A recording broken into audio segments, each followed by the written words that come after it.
Hey everyone, this is Ryan B. with Practical FX Trading.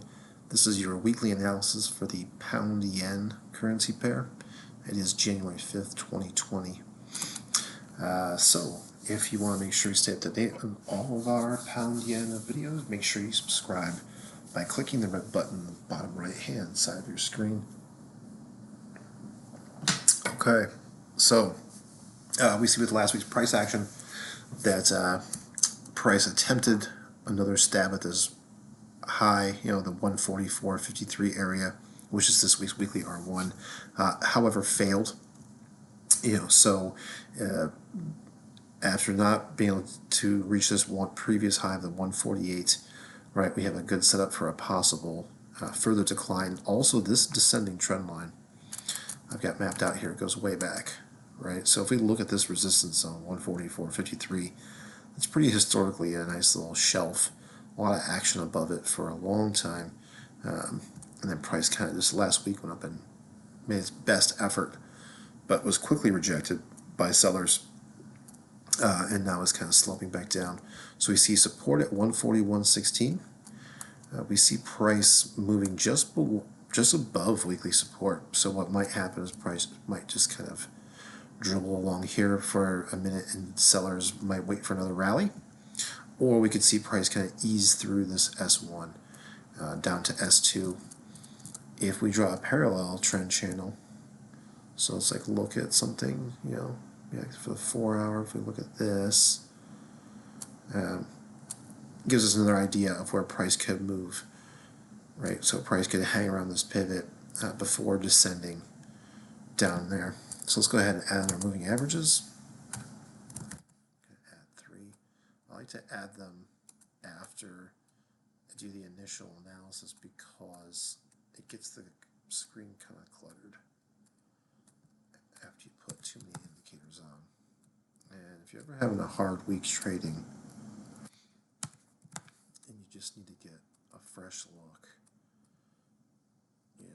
take a minute, breathe, and just try clearing all your indicators and markups off your chart and starting over.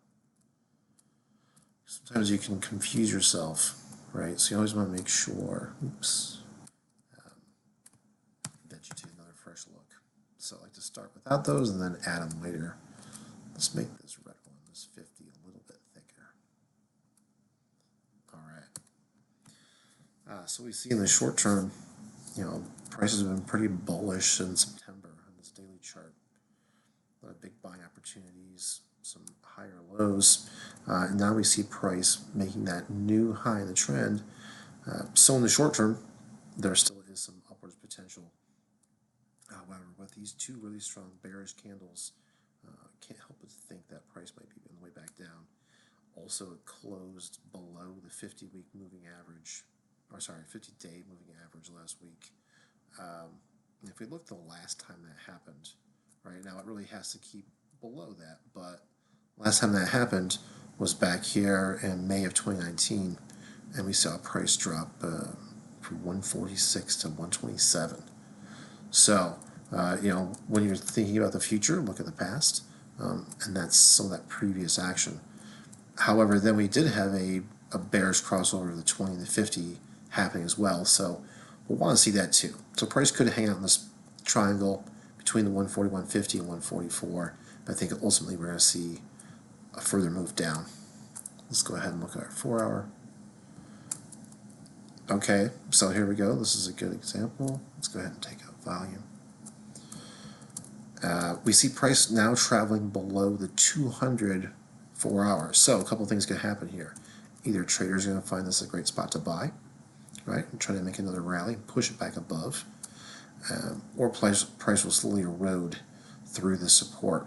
Now, it was pretty significant resistance for all of fall of 2019, so I'd be surprised to see it go right off the bat. We do have a test here, price kind of rests and then coming down. So let's look at our short-term trend. So let's say I'm more of a day trader for the pound yen. Maybe I'm looking for a buy. So if I'm looking for a buy, this might be a great spot to do it, right? This would make a good short-term buy, possibly if my sentiment is bullish. So if you're a short-term trader, something like that might look good. It's a little bit crooked. And but then you want to put your stop below this last low. That's a pretty big loss though. So I'd want to see price really kind of test this range and not go down. And then I'd say, okay, I'm in for a buy. Because I'm always looking for the big trend. And the big trend is looking a little bit more bearish now. So if I'm bearish, let's go ahead and see what would that look like. So I'm going to take this trend channel and make that parallel. Let's see how these keep occurring, right? So you've got one there, and then you have another one just about the same angle, just a little bit further up. So it's support and resistance over time, which makes our trend angles. And we see another zone there. So if I'm a seller, then I'm just going to look for price to not go above. It might test this pivot a little bit, but ultimately it's not going to break above this descending trend line. Definitely not R1. Maybe a data events happen and they spike, right? But if it does, I'm looking to sell again. This is not a great place to sell. I'm not really into selling on support. However, if price definitely doesn't go back up, then I'll be looking to sell down to weekly S2, which is 139.04.